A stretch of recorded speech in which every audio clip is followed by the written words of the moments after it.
دیکھا علینا، جو لوگ اس وقت جو حکومت میں ہیں، فیصلہ سازی کے لیول پر جو لوگ ہیں، چاہے وہ ہماری ملٹری اسٹیبلشمنٹ ہے یا رولنگ پارٹی کے جو لوگ ہیں، اس میں ایک قسم کا ایک کافی عرصے سے کنسنسس ہے، اور وہ بڑھتا چلا جا رہا ہے جیسے جیسے وقت گزر رہا ہے، اور معیشت کے حوالے سے وہ اہداف بالکل بھی ہم اچیو نہیں کر سکے ہیں۔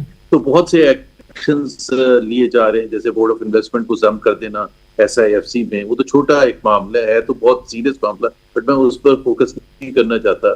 تو ان کے نزدیک ایک چیز ان کو جو جا کے لوگ بتاتے ہیں، ان کے تصور تھا، آپ کو پتہ ہے پاکستان میں ایک سینٹرل لیول سے مینجمنٹ کرنے کا ایک ہمیشہ سے رہا ہے، اور اس میں یہ پھر این ایف سی ایوارڈ میں جو ایک ایسپیکٹ ہے کہ جی اتنا صوبے لے کے چلے جاتے ہیں، وفاق کے پاس کچھ بچتا نہیں ہے، تو پھر کام کیسے ہوگا اور یہ ساری چیزیں کیسے ہوں گی۔